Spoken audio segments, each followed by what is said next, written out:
Good morning and good afternoon. Hello, everyone. So it's another edition of knowledge sharing for March. How time has flown. And so today we've got kind of quite exciting and actually new lineup today. We've got kind of two programs. One, Milon from the head of UX is going to share some product and UX updates with the team. And after that, we will have our first ever themed curated knowledge sharing on learnings from breaking production. We've already seen some cowboy hats in the audience. It's surely going to be a good fun one. And so Milan, would you like to take it off? Yeah, sure. So I'm going to just share my screen. So I'm just going to minimize that and share it. Oh, no, wrong one. I think we all do that. Present. Okay, so this is a structured design governance I have created for the design team. And I discussed this on our away day, and I first spoke about what is our design goal, and we want a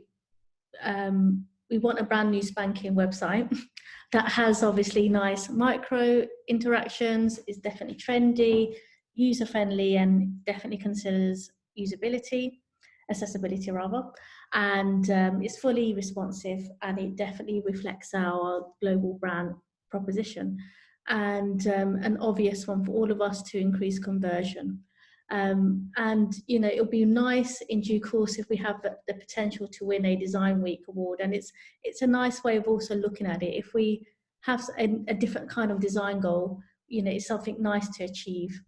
And let's not forget, we want to plan world domination by supporting and connecting teachers worldwide. So how are we going to achieve this is by introducing a sort of uniform design governance.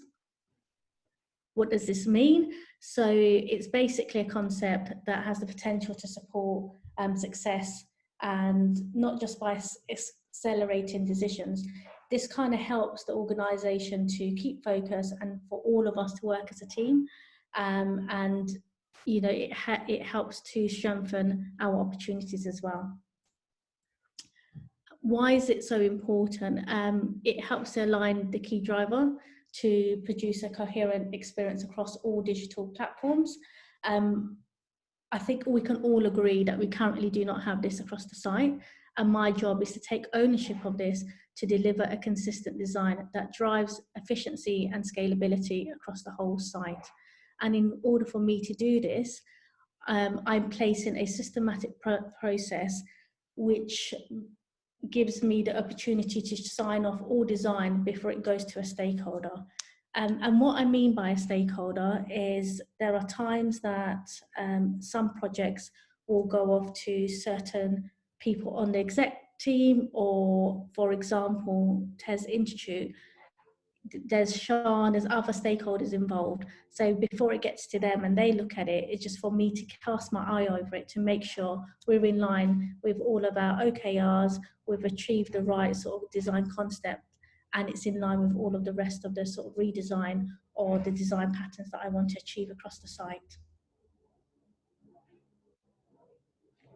So how does this look like? So, a sort of way of thinking about it, when a designer, thinks about data discovery, the collaborators within it, sorry, I'm losing track of words, is the squads. I want them to also think about working alongside data science, SEO here as well, look at different sort of BAs and customer operations as well.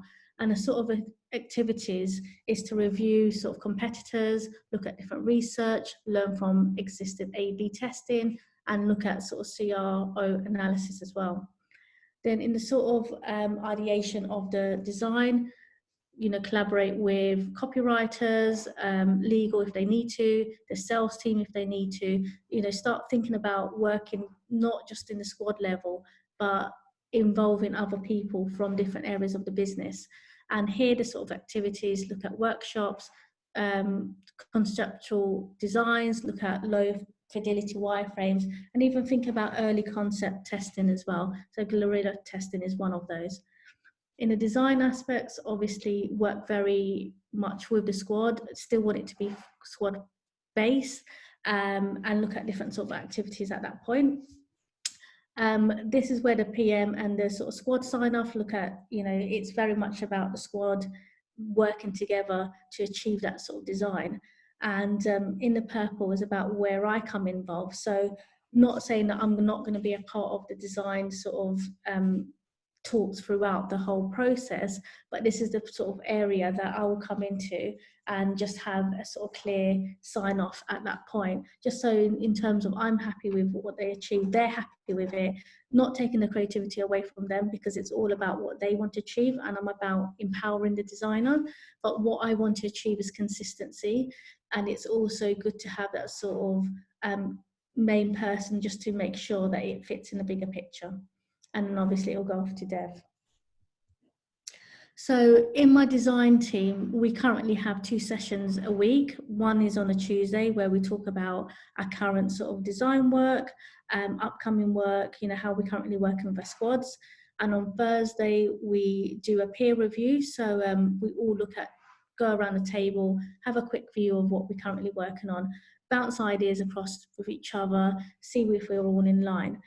And this is quite different. What I'm trying to achieve is quite different to our peer review. So that is all about transparency, knowledge sharing, getting people to work together and team bonding. With me signing it off is just having that overview, making sure it's in line with what the exec wants and what Providence wants, making sure it meets all of the OKRs and how it fits into the bigger picture. I also spoke about what our design challenges are for this financial year. I should definitely add in the coronavirus as well. But in the other kind of areas were strategy. So, in terms of evolving the website now, everybody wants this redesign to happen, but I need to help, and we need to think about how we're going to get everybody on the same journey, but get them to believe that this is the right thing to do. We currently have a design system, and just adding to the sort of TDS that we currently have. So, one rule for all, and it must in line with the UX and UI best practices. And what I mean by that is that we'll have certain sort of expectations from marketing to have a different type of CTA button, for example, but that kind of works outside of our sort of TDS. So it's just bringing them online with the journey as well and making them a part of it as well. We should think about stop complicating things. So the whole point of us designing a piece of, not just software or an area, is to simplify the journey for the end user. So I want them to start really thinking about that, and also bringing a lot of UX and UI best practices in the journey as well. So in terms of discovery, I always think data is very important. I want them to liaise with the BA, data science and customer ops to understand what the customers are saying, and also having the right data for them to resolve and to come up with a great design for the actual market as well. And also breaking out of that mold as well, thinking about different sort of design concepts and thinking about different ways of achieving that same goal. In terms of business challenges, so, breaking that sort of tunnel vision beyond the OKR and understand how their design is going to fit into the bigger picture. I want them to collaborate with other business leaders. So just not within the squads, think about the sales team, think about business BAs, and think about other PMs, discuss it with other engineers as well, and just making sure that we all understand what that design concept looks like. I want them to start thinking outside of the squad. Also think about who our competitors are. See our business from a competitor's eye, and how can we achieve and how can we win over and actually get a product out there that is better than our competitors. And also revenue is key, and how does that work and what does that mean to UX as well. And lastly, sort of using, so validate, try to use it. This is really important because we are trying to get out a design that is ready for the end user. so we should be user-centric at all times. We know that teachers don't always like change, and how do we get to convince them, and how can we help them to, how can we get them to see we are trying to make this change and how to benefit them. Also, I asked them questions, asked my team questions. When was the last time they visited a school? No, it's very difficult right now, but once we are out of this lockdown, I do want them to start, you know, going to school visits, really understanding, you know, how it is within that particular environment, how are teachers and how are school leaders using our products, so we can actually enhance and iterate our products to suit their best needs. And lastly, you know, review sort of customer operation reports as well. So I'm going to have a chat with Maria to see if she can do a monthly report, so my team or anybody else for that matter can really understand what our users are saying about us. That is good reviews, that's bad reviews. You know, it would always help us to iterate our designs. So how can we, what can we do as a team, as a whole, product and engineering, to eliminate these changes, these challenges rather? We can obviously, communication is key, especially in what is going on right now. So Zoom, Slack channels. We can also sort of analyze data together, look at Hotjar and Looker. Marvel prototypes, so, you know, collaborate to leave comments. Is that the best way of doing it? Everyone's feedback is important, so if you have any ideas, then please do let us know. Trying to get my team to use design sprints and try to involve people that are not in the squad. Learn lunches, so I've just found out about this. It would be great to do, to get more sort of knowledge share out. And is there any questions? I have a couple. Yeah. Would you be able to tell me what a design sprint is, briefly? I'm sure it's a really big thing, but a couple of sentences. Yeah, sure. So it's a UX process to involve everybody within a squad. So it's like a 5-day sprint, and within that sprint you can quickly look at what the OKR is, a particular one, get everybody team involved. So they will all be doing sort of like the quick sketching, coming up with sort of user journeys, card sorting as a team, and then you'll nominate 1 or 2 sort of whoever to actually order it and basically pick out the best design, and then the designer will go back and iterate the design, and it will go out to user test, and you come back and you iterate it. So just a quicker way of working. That sounds fun. Yeah. I think we could all try it at one point. It gets the engineers involved in designing as well.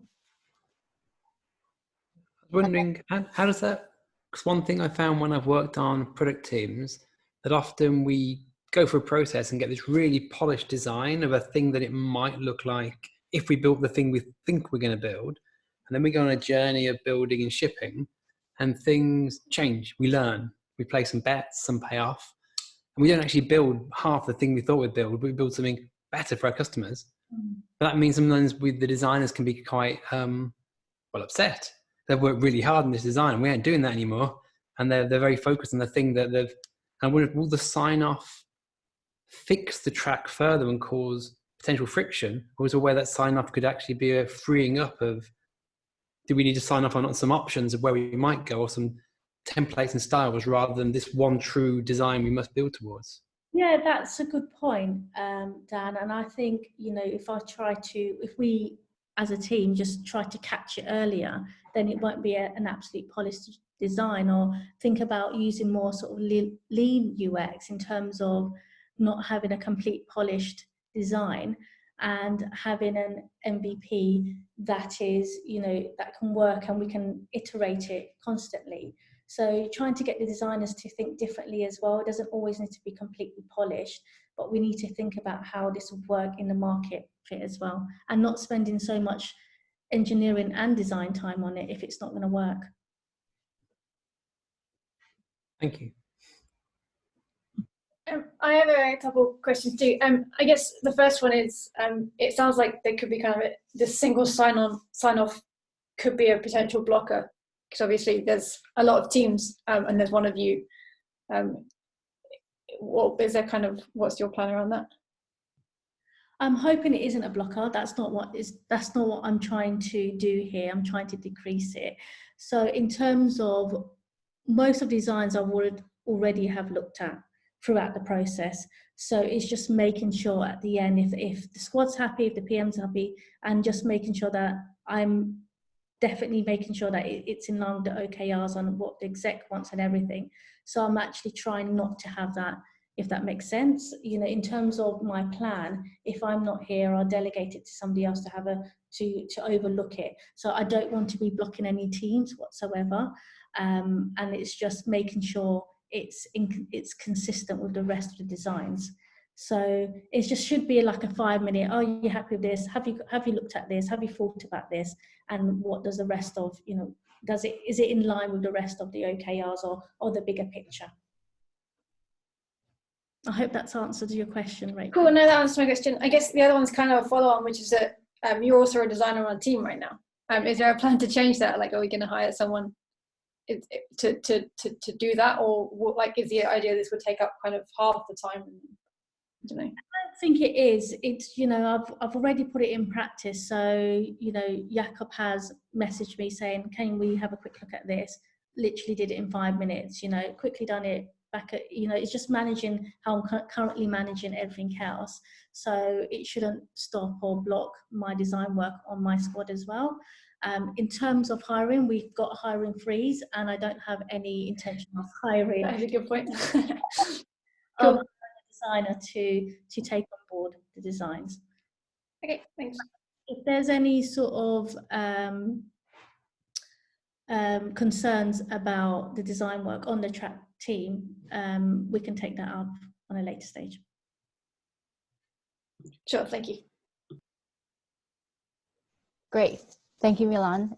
It's always very interesting to have eyes and, you know, thinking about a different space, which is in design, which we also work with every day. So fantastic, thank you for sharing.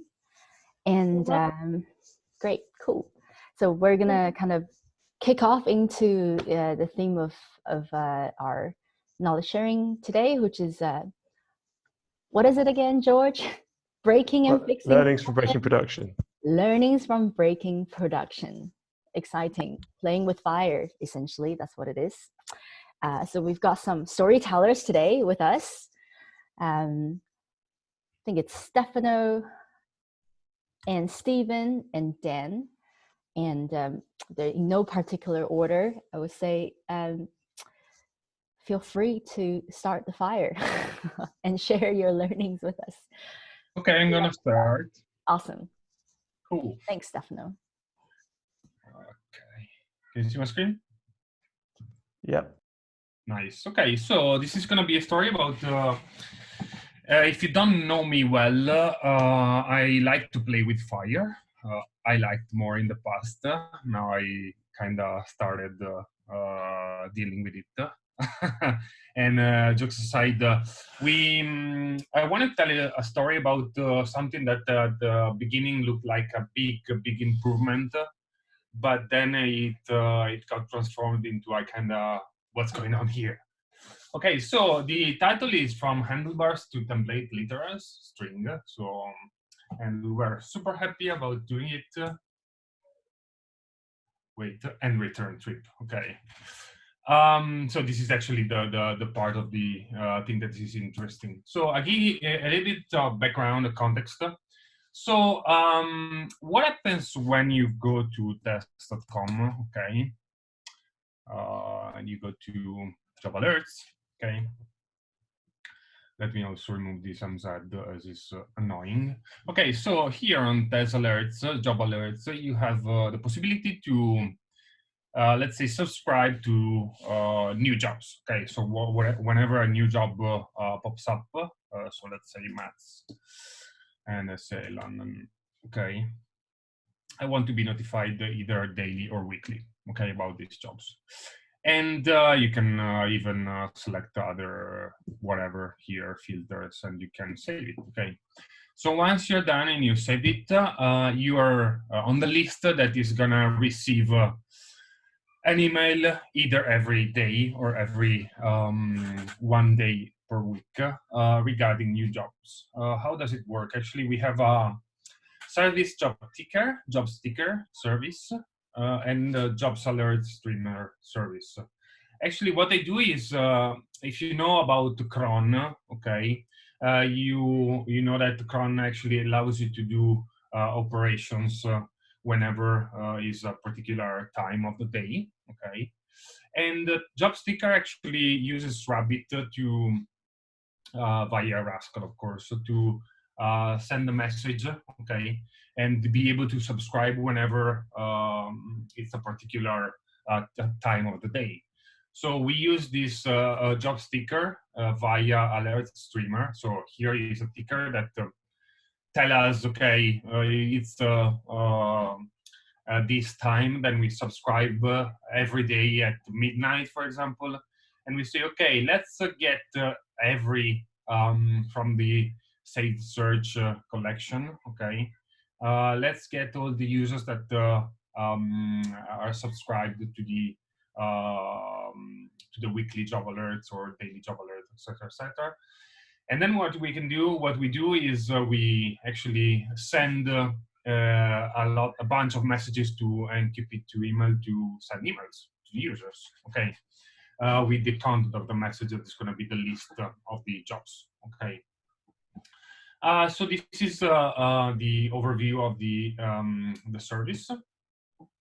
And this is how the emails were looking in February 2018, which was, oh my God, 2 years ago, and time flies. So this is how they were looking like. Of course, here I cut the email because it could contain also a lot of jobs, okay, in the tens and hundreds maybe of jobs in one single email. And this was the template was built on service NQP2 email via handlebars. So we wanted to do, as we were under a sort of like restyling of all the jobs, the job side of the test. It was a team.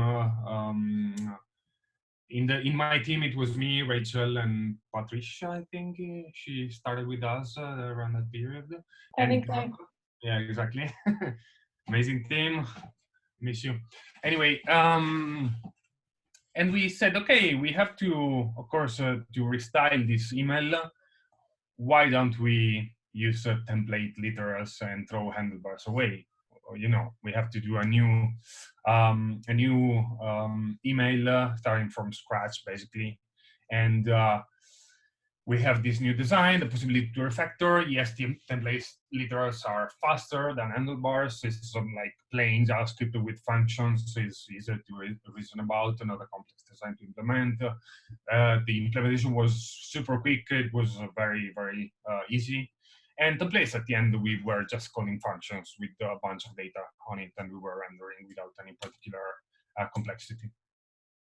So welcome template literals. Here's the new job templates. Here is the pull request that we did. Okay, so it was around having some functions. Okay, like this is the function. You are passing in some data and you just return an HTML. Okay, pretty boring also to review, as it was just a bunch of functions that were called. Okay, so it was actually faster, very fast, and faster than handlebars. Like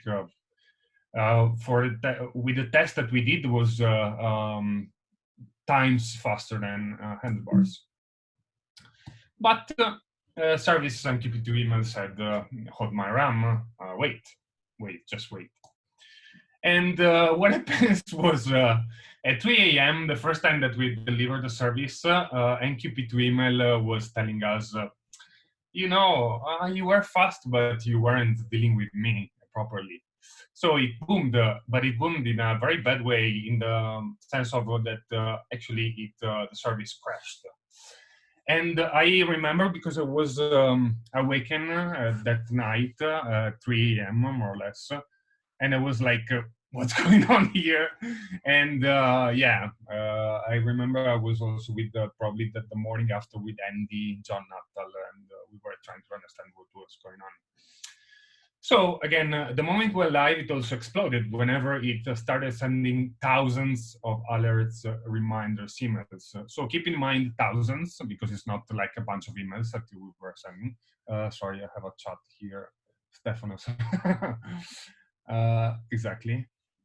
And we were able to resend at a later time the emails that haven't been sent by rolling back the service. So it wasn't that problem. We had some delays for the users, but it wasn't like a big screw up. But again, we didn't know what happened at that time. We didn't know now in hindsight, we know what we did wrong, but wrong actually, not that wrong, but we will see. So why did the service explode in live? And we were starting to wonder. We were digging into bugs on the streamer, maybe because we also refactored that, sending way more messages to MQP2 email, bugs on ticker, maybe, but we are pretty confident it was just a bunch of functions on the new template. Well, hold on again. After some retry, we didn't touch at the beginning the service MQP2 email. We tried to see if we spotted something weird on the other services. And then I remember I woke up every night when it was the time of sending the emails during the night, and it was keep exploding the service. But actually, after some digging, it was crashing because of memory. So it was memory that was exploding on service MQP2 email. So I had an idea and I tried to do, okay, let's do something. Let's try to reproduce locally what happened in live, okay? So trying to render X emails with both handlebars, so the old version of the service that we rolled back, and template deleter and see what happens. So 10 renders, ES6 was super faster, so it was around 100 times faster than handlebars. 1,000 renders was, it was faster, but it was kind of worse. Then we tried, okay, at 100,000 emails, you see here what happened. Allocation failed, JavaScript heap out of memory. And it was the actual cause of the root of the problem that was making the service explode. So with this discovery in mind, let's call the Jedi High Council and ask for help. So I remember I asked Dali, Federico, Andy, who helped us with the shoveling of the rabbit messaging. And asked them, what could have been possibly gone wrong with this the template literals?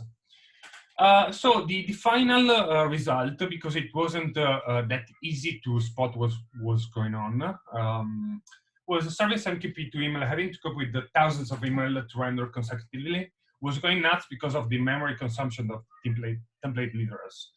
Actually, the other problem was we didn't spot anything obvious on the rendering functions. So it was just, again, a function that was rendering correctly, tested correctly, and but what we could do is we could deal with it, and we confirmed that that was the memory increase for this problem, and we didn't investigate further. Also because we went back to handlebars, and we actually solved the problem by using the new style, but going back to handlebars. And so it's kind of not that good that we didn't actually find the root problem, but something to keep in mind, and the moral of the story is try to simulate as much as possible the live environment whenever you end-to-end test high-load scenarios, because sometimes you have a lot of, in this case, was particularly hard to test it because Devon Stage didn't have that amount of people that were or fake users that were receiving this amount of emails. So keep in mind that whenever you do also template literals, probably it would be good, probably if I have some time this period, I'm gonna try, because in February 2018 there was a Node 8, if I remember, was 6 to 8. I don't remember actually. Now with the Node 12, etc., we could try to I could retry the test that I did by making the V8 run out of memory. So that's it actually. Any questions, of course, if you have.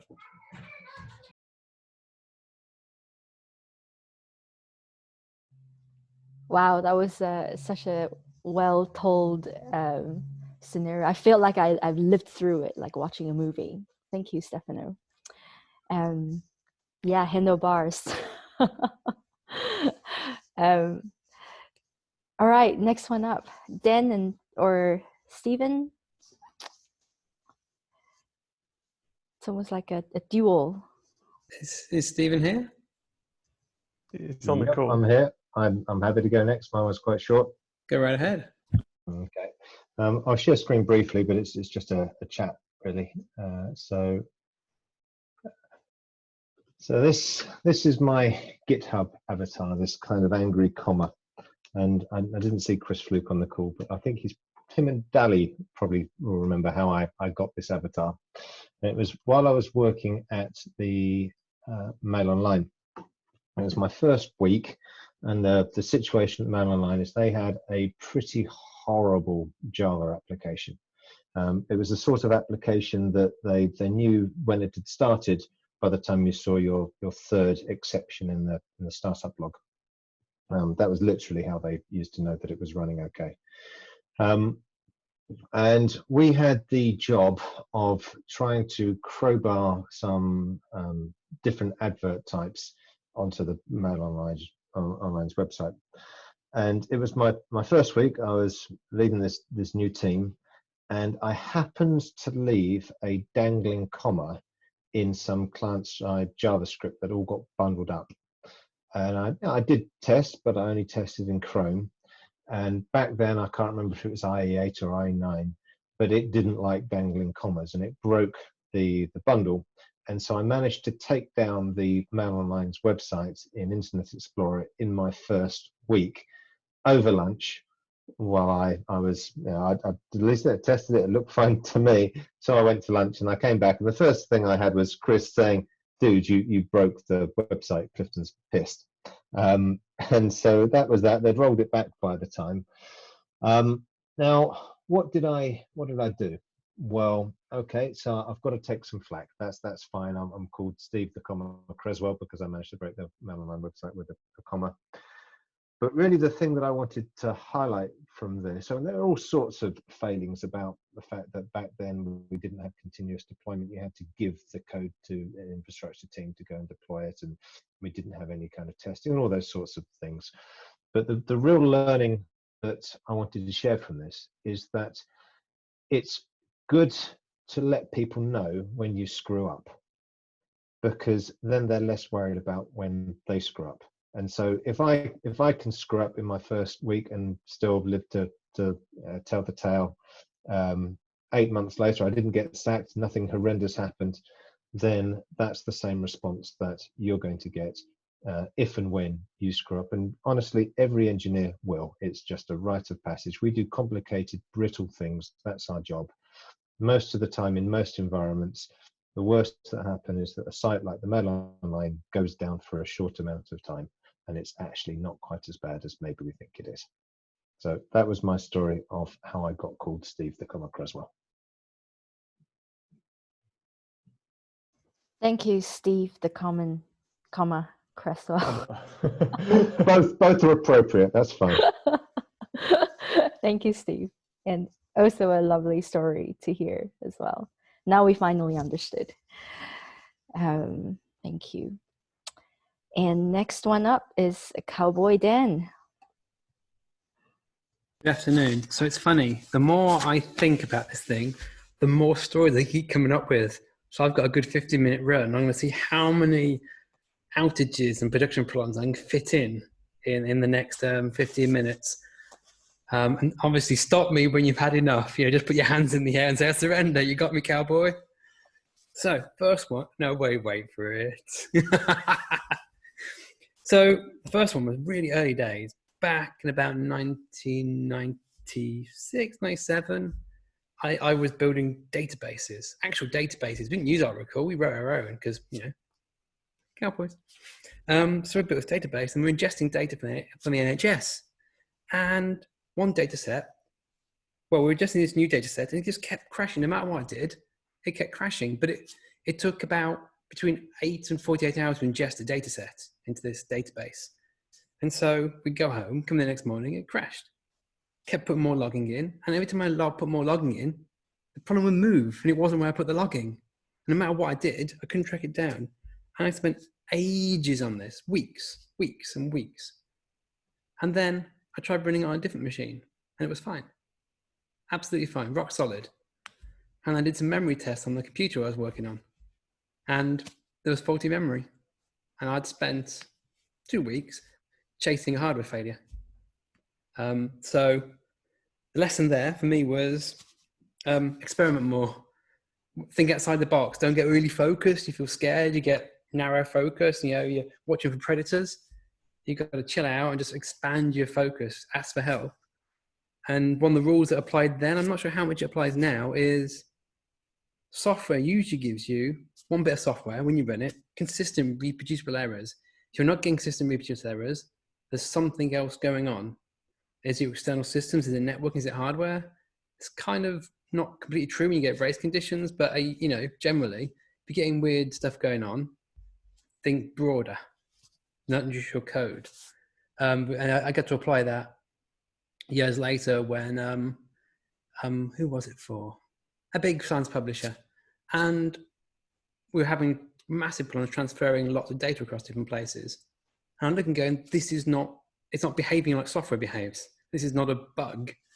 And I said, I don't think it's us. I think you've got lots of network traffic and it's getting in the way of our stuff. Can you move us to a quiet network?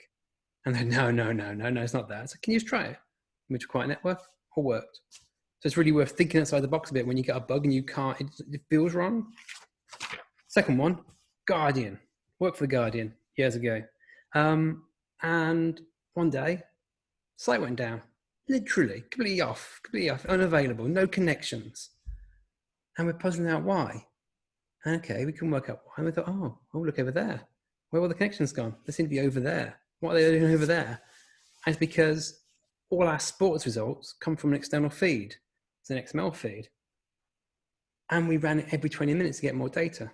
But their feed was running really slowly. So we start getting the data, and it's trickling in really slowly. And we get a bit of debit data, and then 20 minutes later, we only just started getting the data. Another thread starts, goes and grabs the data. Another thread starts, goes and grabs the data. 3 hours later, we're starting using all our connections. We don't have any connections to serve any users because we had one pool of connections between the whole app. And so a third party literally assassinated the Guardian site by running a little slowly. So basically, don't trust anyone.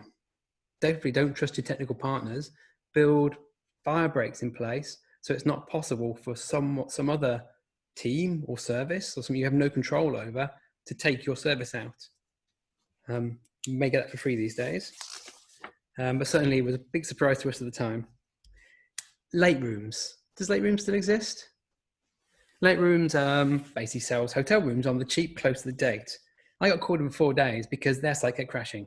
Because I got good at this crashing thing now. I was now a gun for hire to sort out when things crash because I crashed everything. So why was it kept crashing? We got performance tests. Performance tests keep coming up good instead of the site crashing under load. And also, pesky business keep advertising us and DOSing our site. And someone in there said, "Show us your performance tests. Clearly this is going to be really interesting." And says, "Oh yeah, we've run them on this virtual machine." And there's wonderful set of performance tests, literally load testing a virtual network switch running on their machine. The load never ever got to the site. It got blocked off on the networking. So basically they had a gate only allowing little bits of performance test out into the wild. So all their performance results were really testing something that wasn't really interesting to test. So the lesson there was be sure what you're testing. Yeah, and find some way to confirm. If they just looked at the load on the site, they would have seen there was nothing touching it. And so they got false confidence from this thing that was so far away from reality. And the other one is talk to the business. You know, the business needs to sell stuff, but if your site can't take the load, you're going to have to find some way to get around this. So that was I went there for 4 days and I was done in half a day. And it's like, shit, I'm supposed to be billing 4 days of work here. I've got nothing to do. I had to go home. So, what else? Dixon's. You remember Dixon's? If you're in the UK, Dixon's used to be the biggest electrical retailer. There was Dixon's, there were Currys, there was a Link, which was basically phones for you these days or something like that. And they also had PC World, huge. They had 14,000 tills in total. And there was a big project to take all the tills, stop them, talk to a mainframe, have them run Java and talk to a new system. And I was part of that team. And at some point, we had to take the data out of the mainframe and put it in the other system and run some tills. And they couldn't run them in parallel. Don't know why. They couldn't run in parallel. So we had to basically, one night, when the final store had closed, think of the airport stores, they've got late night stores. In that window, when the stores are closed, you take all the data, all the stock data, all that data out of the mainframe into this new Java system. And then when we're done, they can open the stores again. I mean, that's no pressure. No pressure there at all. So me and someone else paired quite a while on this code, testing it. We got very confident that it's going to work. But would it work in the time? We ran those timing tests. Yes, we got spreadsheets of proving that it worked, and it's good. So the night came, we got the phone call. Final store is closed. We can start, because that's how it worked. We had to wait for the store to be closed and the till switched off to start. And we ran it. I should mention, there was a woman called Rebecca Parsons, really amazing woman, never met before, suddenly appeared behind me when I was pressing the button. She flew all the way through from America to make sure this went right. Probably a little late at that point, but you know, she's a big one. I put a link in the knowledge share room because she's actually quite an amazing person. And to find her standing behind me. And then I thought, oh, this is important. And then it was running fine, but it was running a bit slow. And when I say a bit slow, I mean really slow. And I started getting nervous. So I started getting my Excel spreadsheets out and saying, well, I know how fast it runs in my test environment. Given this pace, when's it going to finish? And I go, no, about 24 hours time. Bear in mind that the last store closes at, I think, 9 o'clock at night, and the first store opens at 6 in the morning. Didn't have 24 hours. And we're like going, okay. And then Rebecca started going, yeah, what do you think it is, Dan? She was very calm. She was very calm and clicked her way through, even though she must have been going, shit. And we spent time, and I could not find a fault. It was hardware again. Someone had plugged the wrong network cable in, and there's this backup line, really low baud line running through, just so in case anything went wrong, there was still a connection running. Probably went right around the houses. And then there's a fast line plugged into between the computers, and it wasn't running the fast line, running the slow line. There's nothing I could have done. There's no testing we could have done unless we could test in live. Yeah, and we couldn't, apparently. And so I guess the lesson from that is sometimes shit happens, you know. But bring data. Have data to go, I know how bad this is, right? I can see from the graph that literally we could say, we can either leave the stores closed until they're finished or reverse. And I think we decided, we extrapolated how long it's going to be. It wasn't, and it started speeding up after a while. And we worked out the stores would have to close till about 11 o'clock in the morning. And they worked out the revenue loss and said, we're going to keep the stores closed. And then it ran, and we survived because it wasn't worth, the whole idea of planning this out, getting stores all coordinated was a massive cost. So it was worth losing that revenue, but it was a quite exciting times. So that's, what else have we got? Soulmates. Soulmates is a dating site. It's a great dating site if you're the kind of person that wants to meet people with degrees and reads The Guardian a lot, really, you know. I got called in because it had gone horribly wrong. I knew the people there, so I was very happy to go in and help them. I'd already worked at we mentioned working at The Guardian before. Soulmates used to run on this licensed software, and they looked at it and said, how much are you paying a year for this? We could build it for that. We'd save money. Over 5 years, we'd easily be saving money. So they started building it. And when they put it live, it had massive performance issues and platform instability. And I went, oh, maybe it's more expensive to run a thing than to rent a thing. There were two big problems they had. I mean, there was a problem I had, the two problems they had. Their AWS boxes kept being dropped out of service in the middle of the night and just drop out of service. Couldn't work out why. They were monitoring was spotting them as malfunctioning and dropping them out, and generally just performed badly for the users. Every time people look at the messages, it would grind to a halt. So grinding to a halt thing, it turned out, when they were building it, they had some big swerves, partly because the people they were moving from, when they realized, they said, you can't copy our system, we will sue your ass. So they had to redesign it when they were almost done to not be a copy. But they didn't have time to rebuild the architecture suit. They just kind of, slapped a load of plaster on top of the sticking in more bricks over there, put some plaster over it, but paint, no one's going to notice. But it turned out the way it designed, they had to get a lot more data out of the database and pass it to the front end. And there was some bug in Django that when you gave it a lot of JSON, it just carked it. It couldn't really consume that JSON very well. And so the sort of double problem of too much data being transmitted for every set of messages, and then throwing a lot of that away, but you have to read it, throw it away. So that was an interesting lesson in terms of you have to sometimes redesign the architecture. When you redesign the front end, you've got to keep them together. You can't, you get too out of sync, you'll risk taking on a lot of risks. The boxings dropping out was fascinating. And so we had on the 3rd floor were the engineers, and the 4th floor, the operations people. And they didn't like each other anymore. Because when a box dropped out of place, someone got woken up in the middle of the night, and there was operations. And they were like, stupid devs, writing software, waking us up all the time. We're not happy. They weren't talking. And I spent half my time walking up and down the stairs, just trying to find ways, being literally DevOps. I would make the devs and the ops talk to each other. And why were they dropping out? I literally had to go through the logs. This is before Kibana. So basically you could go for the logs, you could grep the logs, but you couldn't do really cool searches and stuff like that. So I ended up, the logs were full of noise, and I got the team to remove all the noise. Every day I'd say, we want nothing in the logs. There's errors in the logs, we should fix them or get rid of them. Get rid of that noise. So we get to see the problem, because you couldn't, literally it was just, bleh. The team was under a lot of pressure, and they just lost the will to write good software, to be fair, And it turned out it was operations' fault the box was dropping out. And that was a really hard message when I had to bring it to them. And they'd got their health test the wrong way around. They were testing for a really long sort of page load. So basically the page took minutes to load. They knew something was wrong. Take the box out, bring a new box up. What was happening was a connection the other way. There's a really long request, because there was a woman in Saudi Arabia trying to upload their profile picture on a really slow connection all the way around the world. And so that picture was coming up really slowly, and maybe 10, 20 minute, 30-minute connection, and they'd take the box out going unhealthy. And I feel really bad for this woman that every night she was trying to upload her profile picture for a dating profile, and the site would crash. And then the next night she'd try again. That was very hard to find. But that wasn't my problem. So my job, once I was there for a while, I got a team, and my job was to build a system to pay back the customers' money, because they're also angry. They felt they hung up money for the service. We need to give them money back.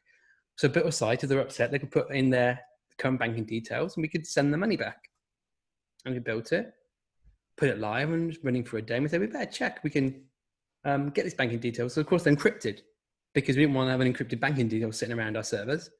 Someone got in and tried to encrypt them, and we couldn't encrypt them. We couldn't do it. Decrypt them. They were just there, but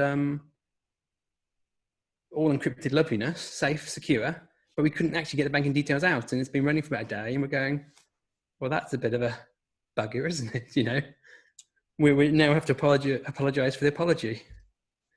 So we had a bit of a panic there. We had to, well, goodness, why is it not working? It was all hands on deck. Turn it off, put new keys in place, check the new key actually could be decrypted when we got the data out. We could see a test run, turn it back on again, and then apologize for that 24 hours of data and ask people to resubmit their data again. Turned out what happened is a dev key had got to live. So basically, we had the key, we could decrypt it, we just didn't know it in this time of turnaround. But I think the lesson there is everyone tests in production. Everyone tests in production. Best thing to do is make it intentional.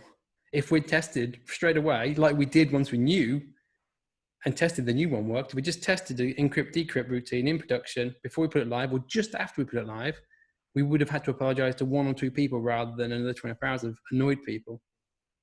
So that is a small litany of mistakes I have made, and mistakes other people have made I've tried to help them with. I hope it was useful.